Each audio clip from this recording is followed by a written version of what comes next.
ఇప్పటికే అటు పాకిస్తాన్ ఉగ్రవాదుల్ని పెంచి పోషిస్తుంది అంటే చెప్పి కూడా లేదు, కావాలని మా పైన ముద్ర వేస్తున్నారని చెప్పి ఎక్కడికక్కడే తనని తాను డిఫెన్స్ చేసుకునే పరిస్థితిలో ఉంది పాకిస్తాన్.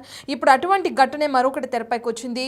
ఉగ్రవాదాన్ని పెంచి పోషిస్తున్న పాకిస్తాన్ మరోసారి లష్కరే తోయిబాకి సంబంధించిన ఉగ్రవాదులకి సెక్యూరిటీ కల్పించడం, వాళ్ళకి సంబంధించి ఒక సెక్యూర్ ప్లేస్లో వాళ్ళని ఉంచడం కూడా మనం చూస్తున్నాం. వాళ్ళని పూలతో సత్కరిస్తూ కూడా వాళ్ళకి వెల్కమ్ పలుకుతున్న వీడియోస్ కూడా మనం బిగ్ టీవీ స్క్రీన్ పైన చూస్తున్నాం. టెర్రరిస్టులని పెంచి పోషిస్తుంది పాకిస్తాన్ అనడానికి ఇదొక ఉదాహరణ కనుక అనిపిస్తుంది. మరోసారి పాకిస్తాన్ ఈ విధమైన చర్యలకి పాల్పడి అడ్డంగా దొరికిపోయిందని చెప్పుకోవచ్చు. ఎందుకంటే ఇంతకుముందు ఆపరేషన్ సింధూర్ టైంలో కూడా ఎవరైతే చనిపోయిన ఉగ్రవాదులు ఉంటారో వాళ్ళకి దహన సంస్కారాలు చేస్తున్న సమయంలో కూడా పాకిస్తాన్ ఆర్మీ అక్కడ పహారా కాయడం కానీ, సెల్యూట్ చేయడం కానీ, పాకిస్తాన్ జెండాని వాళ్ళపైన కప్పి వాళ్ళకి వీడ్కోలు పలికిన వీడియోస్ కూడా మనం ఆ న్యూస్ను కూడా మనం బిగ్ టీవీలో చూసాం. ఇప్పుడు మరోసారి నిదర్శనంగా దానికి సంబంధించి ఈ వీడియోతో ఇంకోసారి బయటపడిందని చెప్పుకోవచ్చు. మనం మళ్ళీ వాళ్ళకి పూల వర్షం కురిపిస్తూ పాకిస్తాన్ సైనికులు వెల్కమ్ చెప్తున్నారు టెర్రరిస్టులని. అయితే సైఫుల్లా కసూరికి పూలమాలతో స్వాగతం పలుకుతున్న వీడియోని మనం చూస్తున్నాం. 26 మందిని సుమారు పొట్టన పెట్టుకున్నారు ఈ టెర్రరిస్టులు. అటువంటి వారికి సత్కారాలు చేయడం ఇప్పుడు హాట్ టాపిక్గా మారింది. అటువంటి టెర్రరిస్టులకు ఏ విధంగా సత్కారాలు చేస్తారని చెప్పి కూడా ఇప్పుడు క్వశ్చన్ మార్క్ అనేది నెలకొందని మనం చెప్పుకోవచ్చు. సైఫుల్లా చుట్టూ టైట్ సెక్యూరిటీని ఏర్పాటు చేశారు. సెక్యూరిటీలో ప్రస్తుతానికి ఉంది అటు లష్కరే తోయిబా అని కూడా చెప్పుకోవచ్చు. లష్కరే తోయిబాకి సంబంధించిన ప్రతి ఉగ్రవాదికి కూడా పాక్ ఆర్మీ సెక్యూరిటీని కల్పించింది. దానికి సంబంధించిన విజువల్స్ కూడా మనం చూస్తున్నాం. టెర్రరిస్ట్ చేతుల్లో కూడా ఇప్పుడు అత్యాధునిక ఆయుధాలు ఉన్నాయి. వాళ్ళ చేతుల్లో AK-47 and M4 carbine missiles కూడా ఉన్నట్లు మనం చూస్తున్నాం. AK-47 గన్స్తో వాళ్ళకి ఏం పని, వాళ్ళకి అసలు ఆయుధాలు ఎలా వచ్చాయి అనేది కూడా ఇప్పుడు బిగ్ క్వశ్చన్ అని చెప్పుకోవచ్చు. ఎందుకంటే ఇటువంటి ఆయుధాలు సామాన్యంగా మనం సైనికుల చేతుల్లో, జవాన్ల చేతుల్లో చూస్తూ ఉంటాం. ఇప్పుడు పాకిస్తాన్ టెర్రరిస్ట్ చేతుల్లోకి ఇటువంటి గన్స్ వెళ్ళడం కూడా ఇప్పుడు హాట్ టాపిక్గా మారింది. ఎందుకంటే ఇప్పటికే వాళ్ళు ఏ విధంగా అయితే పెహల్గామ్లో ఉగ్రదాడికి పాల్పడ్డారో మనకి తెలిసిన విషయమే. ఇటువంటి ఆయుధాలను చేతపట్టుకుని మరే దాడికి వాళ్ళు ఉసిగొలుపుతారో, మరి ఎటువంటి దాడులకి తెగబడతారో అనే భయం కూడా నెలకొందని చెప్పుకోవచ్చు. ఎందుకంటే వాళ్ళు టెర్రరిస్టులు ఎప్పుడు ఏ సమయంలో ఏ విధంగా అటాక్ చేస్తారనేది కూడా మనకి తెలియకుండా ఉంది. అటువంటి వారి చేతుల్లోకి AK-47 అండ్ M4 గన్స్ ఎలా వెళ్ళాయని చెప్పి కూడా క్వశ్చన్ మార్క్ నెలకొంటుంది. మనం ఇందాక చెప్పుకున్నట్టే లష్కరే తోయిబా చేతుల్లోకే ఆ సంస్థకు చెందిన ఉగ్రవాదులు, ఆ సంస్థకు చెందిన టెర్రరిస్ట్ చేతుల్లో ఈ గన్స్ ఉండడం కూడా మనం చూస్తున్నాం. అయితే మెయిన్ క్వశ్చన్ ఏంటంటే పాకిస్తాన్ జవాన్ చేతుల్లో ఉండాల్సిన ఈ గన్స్ ఇప్పుడు అక్కడున్న లష్కరే తోయిబా హ్యాండ్స్కి వెళ్ళినాయి అంటే ఇప్పుడు పాకిస్తాన్ ఆర్మీ కానీ, పాకిస్తాన్ జవాన్ కానీ, టెర్రరిస్టులు కానీ వేరు వేరు కాదు, ఇద్దరు ఒక్కటే అన్నది మనకి క్లియర్ కట్గా అర్థమవుతుంది. మరి పాకిస్తాన్ ఆర్మీ ఎందుకు ఈ విధంగా ఉగ్రవాదుల్ని పెంచి పోషిస్తుంది? అసలు ఉగ్రవాదానికి పాకిస్తాన్కి ఉన్న సంబంధం ఏంటి? ఎప్పటి నుంచి వీళ్ళిద్దరి మధ్య సత్సంబంధాలు అనేవి కొనసాగుతున్నాయి? మరి ప్రపంచానికి ఉగ్రవాదానికి మాకు సంబంధం లేదని పాకిస్తాన్ ఎందుకు చెప్పాలని ప్రయత్నిస్తుంది? ఈ డీటెయిల్స్ అందించడానికి మా ప్రతినిధి శివ అందుబాటులో ఉన్నారు. రైట్ శివ, ప్రధానంగా అటు AK-47 కానీ, M4 గన్స్ కానీ అక్కడ టెర్రరిస్ట్ చేతుల్లో ఉండడం మనం చూస్తున్నాం. ఇప్పుడు సైఫుల్లా కసూరిని పూలమాలతో స్వాగతం పలుకుతున్న వీడియోస్ కూడా మనం చూస్తున్నాం.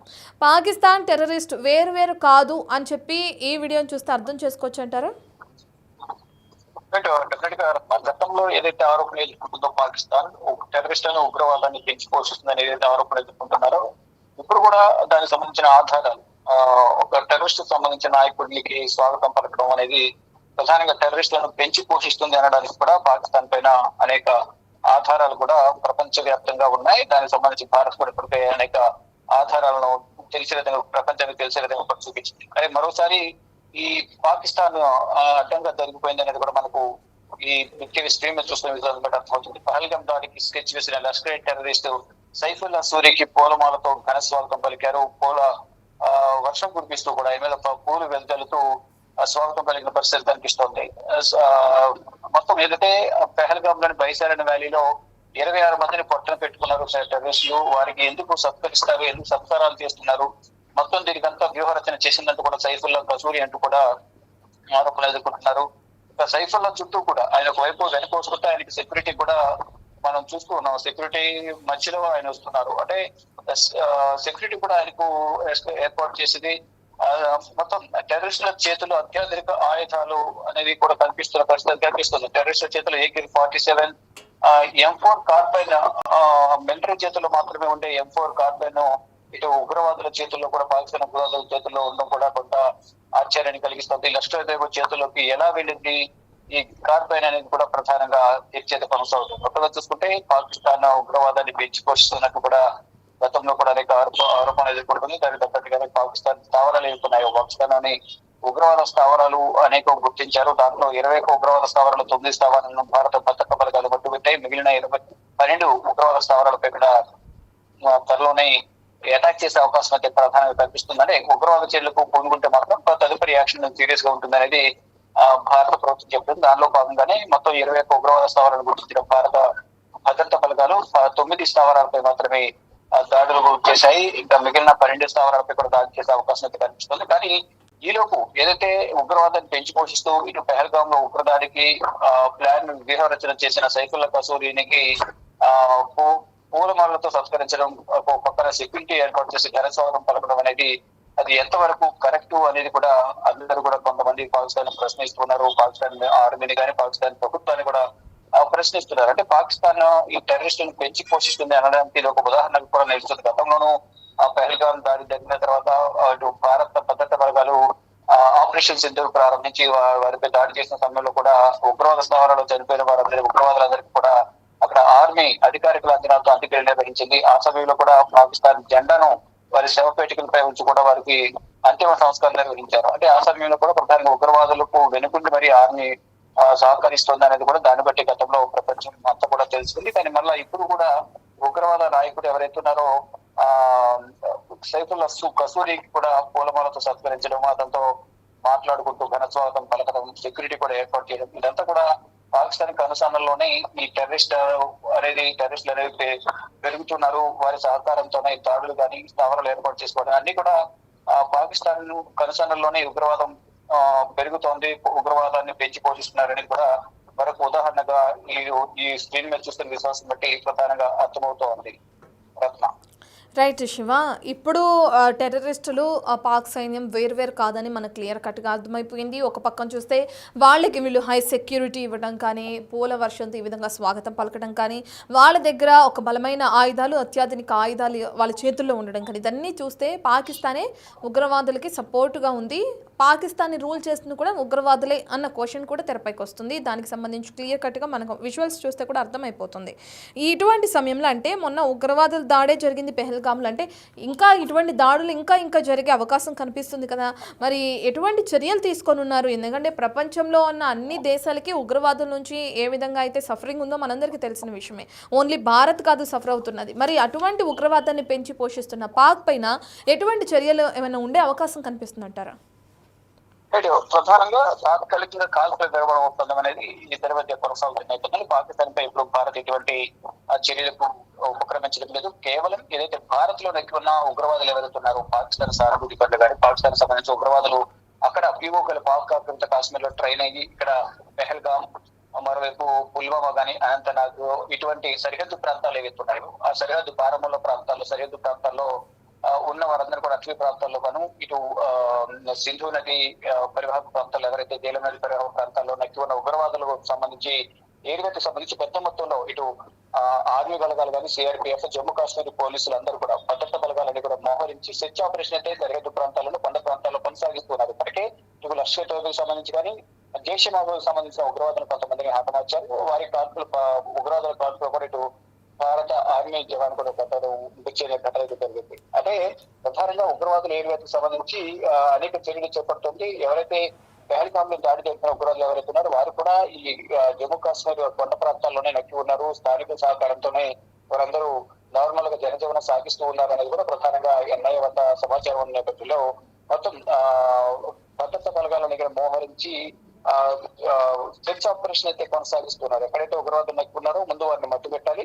ప్లస్ ఎవరైతే కాల్పులకు తెగబడ్డారో బైసరద్ వ్యాలీలో వారందరూ కూడా పట్టుకోవాలి, కఠినంగా శిక్షించాలి. ప్రపంచం ముందు పాకిస్తాన్ హస్తం ఉందని చూపించాలనేది కూడా ప్రధానంగా భారత ప్రభుత్వం భావిస్తుంది. దానిలో భాగంగా ఇప్పటికే ఏదైతే ఉగ్రవాద స్థాపనలు ఎదుగుతున్న పాకిస్తాన్ లో అవన్నీ కూడా మట్టు పెట్టాలనే ప్రయత్నాల్లో భాగంగా ముందస్తు చర్యల్లో భాగంగా ఆపరేషన్ సింధూర్ లో ప్రధానంగా చేపట్టిన దాడుల వల్ల 9 ఉగ్రవాద స్థావరాలు మట్టుబెట్టారు. దాంట్లో అనేక మంది ఉగ్రవాదులు చనిపోయారు. ఇంకా దానికి సంబంధించిన మూలాలు కానీ వారికి సంబంధించిన సానుభూతి పరులందరూ ఉగ్రవాదులందరూ కూడా ఇంకా జమ్మూ కాశ్మీర్ అటవీ ప్రాంతాల్లో కొండ ప్రాంతాల్లో నెక్కి ఉన్నారనే సమాచారంతో ఇప్పటికీ సెర్చ్ ఆపరేషన్ నిర్వహిస్తున్నారు. సెర్చ్ ఆపరేషన్ లో పలువురు ఉగ్రవాదులు ఇప్పటికీ హతమవుతారు. ఇంకా మరికొంతమంది అక్కడే ఉండి వారు ఇంకా కార్యకలాపాలు కొనసాగిస్తున్నారని ప్రధానంగా సమాచారం ఉన్న నేపథ్యంలో దర్యాప్తు కొనసాగుతుంది. ఒకవైపు సెర్చ్ ఆపరేషన్ కూడా కొనసాగిస్తూ ఉన్నారు. ఇటు మొత్తం అదే సాధారణ ప్రజలలాగానే వారు కూడా తిరుగుతూ ఉన్నారు. ఈ పెహల్గాం గాని పుల్వామా జిల్లాలో అక్కడే ఆ పరిసర ప్రాంతాల్లో సాధారణ ప్రజలాగానే వారు తిరుగుతున్నారు. స్థానిక సహకారంతోనే వారందరూ కూడా అక్కడ ఉంటున్నారు. ఎవరు కూడా సహకరించొద్దు, వారి గురించి సమాచారం ఉంటే వెంటనే వివరాలు తెలియజేయండి, మీ వివరాలు గోప్యంగా ఉంచుతామంటూ కూడా భద్రతా బలగాలు చెప్తూ ఉన్నాయి. ఎన్ఐఏ కూడా చెప్తుంది. కానీ ఎవరు కూడా సమాచారం ఇవ్వడం లేదు. వారు ఉగ్రవాదులకు సహకరిస్తున్నారనేది ప్రధానంగా ఎన్ఐఏ వద్ద ప్రాథమికంగా ఆధారం ఉన్నాయి. ఈ నేపథ్యంలోనే సెర్చ్ ఆపరేషన్ అనేది కొనసాగిస్తున్నారు. ఎక్కడ ఉగ్రవాదులు కనిపించినా వారిని కాల్చేసే విధంగా కూడా కేంద్ర ప్రభుత్వం ఆదేశాలు కూడా జారీ చేసింది. కొంతమంది ప్రాణాలు పట్టుకోవడం, వారి నుంచి సమాచారం సేకరించడం, లేని పక్షంలో ఎదురు కాల్పులు జరిగే క్రమంలో ఆత్మరక్షణలో భాగంగా ప్రతిగా కాల్పులు జరుపుతుంటే ఉగ్రవాదులు చనిపోతున్న పరిస్థితి కనిపిస్తోంది. ఇంకా తాత్కాలికంగా ఏంటంటే రెండు దేశాల మధ్య సీజ్ ఫైర్ సంబంధించి కాల్పుల విరమణ ఒప్పందం కొనసాగుతున్నప్పటికీ కూడా ఈ ఆపరేషన్ సింధూర్ అనేది కొనసాగుతూనే ఉంటుంది. కేవలం ఇద్దరి మధ్య కాల్పులు ప్రతి కాల్పులు ఇవ్వడం, దాడులు ప్రతి వాళ్ళు కొంతవరకు తాత్కాలిక విరమణ మాత్రం ప్రకటించారు. ఒకవేళ మళ్ళీ ఉగ్రవాద చర్యలకు ఉపక్రమిస్తే మాత్రం పాకిస్తాన్ పై యాక్ట్ ఆఫ్ వార్ గా పరిగణించి దాడులు చేయాల్సిన అవసరం అయితే ముందు ఉంటుంది. దాన్ని ఊహించడానికి ఊహకందని విధంగా కూడా మా దాడులు ఉంటాయని కూడా భారత ప్రభుత్వం తెలియజేసింది. కానీ ఇప్పుడు ఇంకా ఈ పెహల్గాంలో దాడి జరగడం, దాని తర్వాత దాడులు ప్రతిదాడులు ఆపరేషన్ సింధూర్ అయిన తర్వాత ఇంకా ఏదో ఒక విధంగా అక్కడున్న ఉగ్రవాదులు ఎవరైతున్నారో ఉగ్రవాద నాయకులకు ఘనస్వాగతాలు పలకడం కానీ, వారు భారత్ పైన ఎటువంటి విజయం సాధించకపోయినా పైచేయి సాధించమంటూ సంబరాలు చేసుకోవడం, అక్కడున్న ఆర్మీ చీఫ్, ఆర్మీ మార్షల్ లాగా, ఫీల్డ్ మార్షల్ గా ప్రమోషన్ ఇవ్వడం, ఇదంతా కూడా అక్కడ ప్రజలను మభ్య పెట్టే విధంగా కూడా అక్కడ ప్రభుత్వం వ్యవహరిస్తుంది అనేది కూడా ప్రపంచ దేశాలు కానీ విశ్లేషకులందరూ కూడా భావిస్తున్నారు. ఎక్కడ కూడా భారత్ పైన ఎక్కడ పైచేయి సాధించిన దాఖలాలు ఎక్కడ కనిపించడం లేదు. వారు చేసిన దాడులకు సంబంధించి కూడా ఎటువంటి ఫొటోస్ కానీ వీడియోస్ కానీ ఎక్కడ ఆధారాలు లేవు. కేవలం ఏంటంటే అక్కడున్న ప్రజల నుంచి వ్యతిరేకతను తగ్గించుకోవడానికి, వ్యతిరేకత నుంచి వారిని కాపాడుకోవడానికి భారత్ పైచేయి సాధించామనేది చెప్పుకోవడానికి ఆ ప్రజలకు వారిపై నమ్మకం కలిగించే విధంగా వారైతే మనమే పైచేయి సాధించాం భారత్ పైనట్టు కూడా వారికి వారు అక్కడున్న ఆర్మీకి ప్రమోషన్ ఇవ్వడం కానీ, అక్కడ భద్రతా అధికారులకు సంబంధించి కూడా అందరినీ అభినందించడం, ఇదంతా కూడా చేపడుతున్న పరిస్థితి కనిపిస్తుంది. కానీ ఎట్టి పరిస్థితుల్లో ఉగ్రవాదాన్ని ఉపేక్షించడం, ఉగ్రవాదాన్ని మట్టి పెట్టాలని భారత ప్రభుత్వం చెప్తుంది. దానిలో భాగంగా ఇక్కడ జమ్మూ కాశ్మీర్ లో ఉగ్రవాదుల కోసం సెర్చ్ ఆపరేషన్ కొనసాగుతుంది. కానీ మరోవైపు ఇక్కడ రెచ్చగొట్టే విధంగా పాకిస్తాన్ మాత్రం అక్కడ సంబరాలు చేసుకుంటూ కానీ అక్కడున్న ఉగ్రవాద నాయకులకు ఘనస్వాగతం పలకడం వంటివి ఇంకా చేస్తూనే ఉన్నారు. Right, thank you Shiva. Right, ఇక మనం చూస్తున్నాం పాకిస్తాన్ ఆర్మీ, పాకిస్తాన్ ప్రభుత్వం కానీ మళ్ళీ అడ్డంగా బుక్ అయింది రెండోసారి. ఇప్పుడు అక్కడున్న ఎవరైతే సైఫుల్లా కసూరికి పూలమాలతో స్వాగతం పలుకుతూ విజయం సాధించారని చెప్పి ఏ విధంగా అయితే పూల వర్షం కురిపిస్తుందో మనం చూస్తున్నాం స్క్రీన్ పైన. దీంతో పాకిస్తాన్ ఉగ్రవాదం వేరు కాదు, రెండు ఒకటే. పాకిస్తాన్ ఉగ్రవాదాన్ని పెంచి పోషిస్తుంది అని చెప్పి కూడా క్లియర్ కట్గా మనందరికీ అర్థమైపోతుంది.